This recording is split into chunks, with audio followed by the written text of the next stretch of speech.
Imagine standing on a quiet bridge at sunset. The air is still. The water below reflects the fading light. Everything around you appears perfectly normal. Then, without warning, it feels as though the entire world lets out a scream. Not a sound coming from a person, not from an animal, but from nature itself. A scream so overwhelming that it shakes your mind, your body, and your very sense of reality. Now imagine trying to explain that feeling to someone else. Would anyone believe you? For more than a century, millions of people have looked at one of history's most famous paintings and believed they understood exactly what it meant.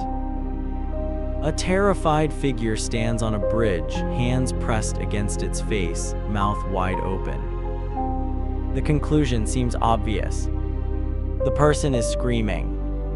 But what if that assumption is completely wrong? What if the figure isn't making the scream, but desperately trying to escape it? Today, we're uncovering the hidden story behind the scream by Edvard Munch, a painting surrounded by mystery, tragedy, psychological torment, and one shocking truth that changes the way you see it forever. Because once you discover what Munch was really trying to show us, you may never look at this masterpiece the same way again. Few paintings are as instantly recognizable as the scream. Even people who know nothing about art have seen it. It's been copied in movies, cartoons, advertisements, Halloween masks, emojis, and countless internet memes. Ironically, its popularity may be the very reason its true meaning has been misunderstood. We assume we already know the story before we ever ask questions. A frightened person screaming in terror. Simple. Or so it seems. Take a closer look. Notice how the figure isn't running. It isn't fighting. It isn't calling for help. Instead, both hands are pressed tightly against the sides of its head, almost as if it's trying to block something out. Its body appears frozen. Its expression is one of shock rather than aggression. Everything about the painting suggests someone overwhelmed by something invisible. But what? The answer lies not inside the painting, but inside the private writings of the man who created it. Edvard Munch wasn't trying to invent a horror story. He was describing an experience he claimed actually happened. One evening, while walking with two friends along a road overlooking the Oslo fjord, the sky suddenly changed. The sunset became an intense, almost impossible shade of deep crimson. His friends continued walking without concern, but Munch stopped. He leaned against the railing. His heart raced. Then he experienced something he struggled to describe for the rest of his life. He wrote that he felt an endless scream passing through nature. Not a scream made by people, not even a sound his ears could fully hear.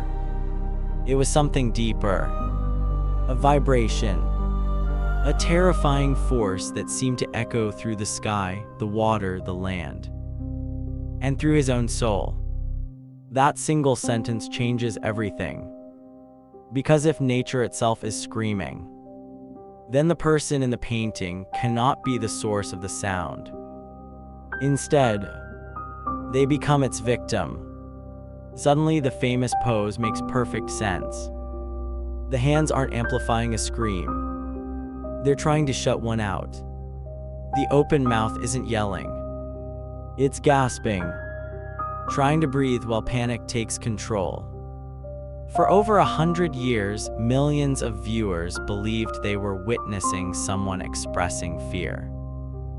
In reality, they may have been witnessing someone overwhelmed by fear they could no longer contain. And perhaps that's why the figure looks so strangely human and yet strangely inhuman at the same time. Look closely. Is it a man? A woman? A child? An old person? No one can say for certain. The figure has almost no individual identity. Its face resembles a skull. Its body seems almost boneless. Some compare it to a ghost. Others see an unborn child. A mummy. Even a soul stripped of everything that makes it recognizable. This wasn't accidental. Munch deliberately removed every clue that could tie the figure to one specific person. Because he wasn't painting one individual. He was painting anxiety itself. Anyone, from any country, in any century, could become that figure. That is why the painting still feels disturbingly modern today. It doesn't belong to the 19th century.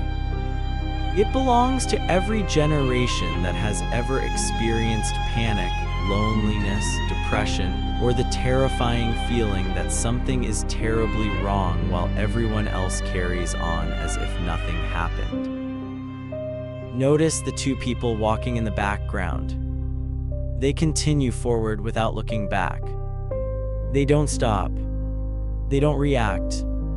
They don't even notice the horror unfolding just a few steps behind them. That small detail may be one of the painting's saddest truths. Psychological suffering is often invisible. From the outside, the world keeps moving. People laugh. Conversations continue. Life appears ordinary. Meanwhile, someone standing only a few feet away may feel as though their entire reality is collapsing. Munch understood that feeling better than almost anyone. His own life had been marked by tragedy almost from the beginning. Death arrived early. His mother died when he was only a young boy. Years later, his beloved sister also passed away after a long illness. Loss became a permanent part of his childhood. As if that weren't enough, mental illness haunted his family. His father lived with overwhelming anxiety and religious obsession. One of his sisters spent years battling severe psychological illness. Growing up surrounded by grief and emotional instability left scars that never fully healed. Munch later admitted that illness, madness, and death stood beside him throughout his life like constant companions. He wasn't simply afraid of losing his sanity. He believed it might already be happening. That fear quietly entered nearly every painting he created. Art became more than self-expression. It became survival. Every brushstroke carried emotions too heavy for ordinary words. Instead of painting beautiful landscapes or wealthy portraits, Munch painted invisible failings. Fear, isolation, despair, existential dread. And nowhere did those emotions come together more powerfully than in the scream.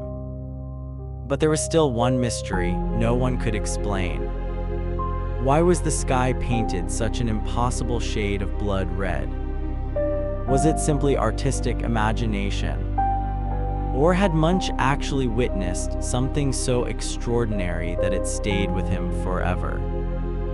The answer may lie in one of the most devastating natural disasters in recorded history. And once you hear the connection, the painting becomes even more haunting. The sky in the scream is impossible to ignore. It twists across the canvas like waves of fire. Brilliant reds melt into burning oranges before disappearing into deep blues and blacks. Even if the figure were removed entirely, the sky alone would make the painting feel deeply unsettling.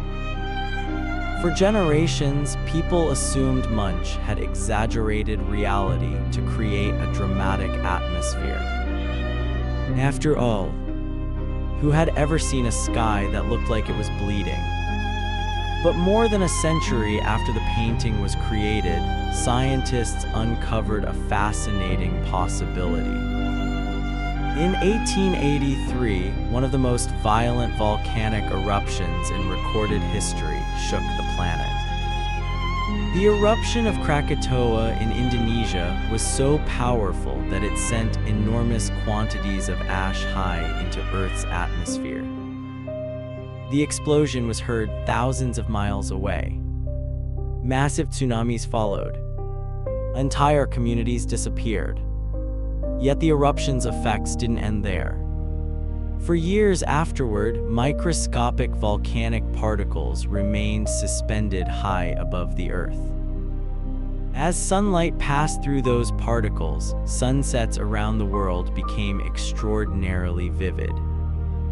People across Europe described skies glowing with intense shades of crimson, orange, and deep purple. Newspapers from the time reported that many believed the world itself was changing. Some even feared the apocalypse had arrived. Munch was living in Norway during the years when these unforgettable sunsets were still being witnessed. Although no one can say with absolute certainty that he painted one of those skies from memory, the possibility is remarkably strong. Imagine seeing the horizon suddenly transformed into rivers of blood-red light. Imagine already carrying anxiety and grief inside your mind. That sunset would no longer seem beautiful. It would feel like a warning, a sign that something was terribly wrong. Whether inspired by nature or memory, Munch transformed the sky into something far greater than a landscape. It became an emotional force. Look carefully at the painting. The swirling lines in the sky don't stop above the horizon. They flow into the water. They continue through the bridge. They even seem to pass directly into the body of the central figure. Everything is connected. Nature isn't simply surrounding the person. Nature is consuming them. The entire world appears alive with emotion. There is no safe place to escape. This is one reason the Scream became one of the defining masterpieces of modern art. Earlier artists often painted what they could see. Munch painted what they could feel. His canvas wasn't trying to capture reality. It was trying to capture a state of mind. That idea changed art forever. But perhaps the painting's strangest mystery wasn't discovered until more than 100 years later. Hidden so carefully that most museum visitors never notice it is a tiny sentence written in pencil. Barely visible in the upper corner of the painting are the words, "Could only have been painted by a madman." At first, experts believed someone had vandalized the artwork. It seemed logical. The painting had shocked audiences from the very beginning. Critics mocked it. Some called it ugly. Others claimed it wasn't art at all. Many questioned Munch's mental health. So historians assumed an angry visitor had secretly read "End the sentence" onto the painting years later. For decades, that explanation remained accepted.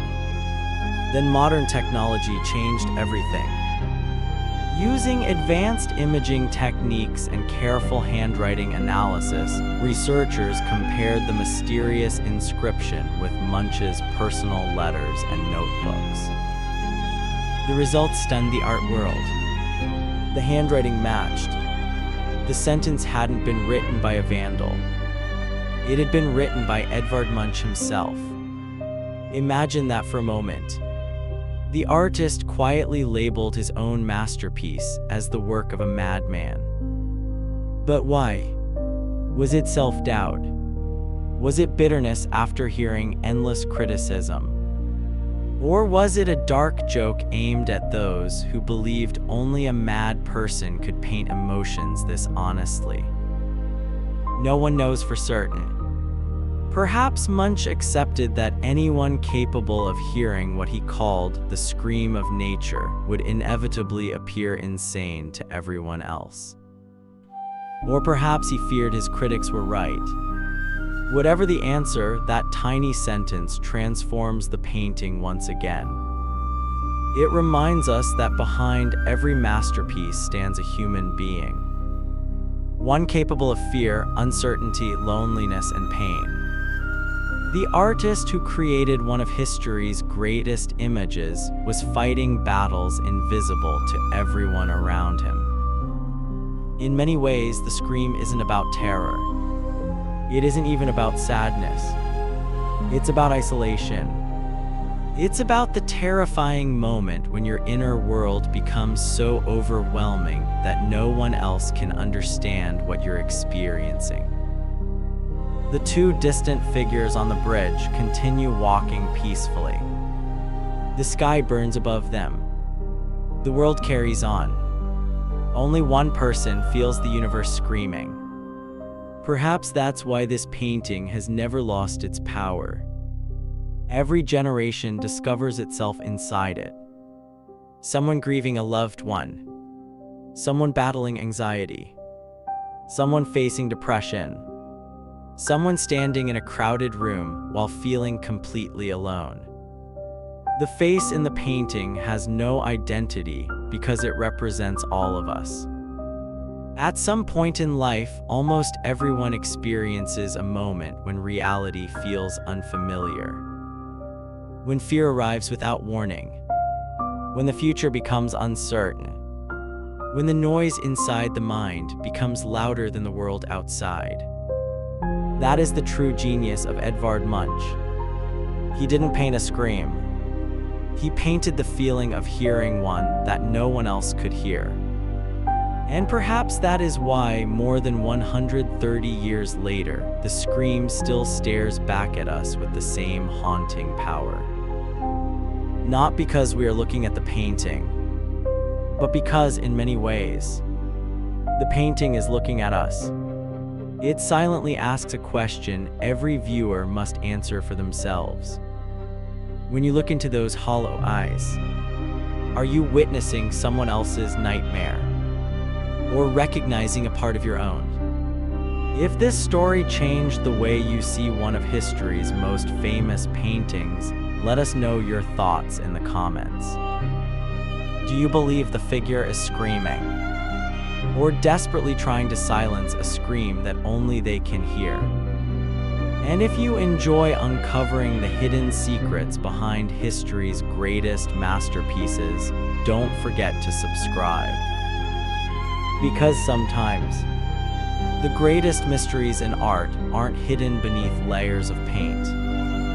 They're hidden in the way we've been looking at them all along.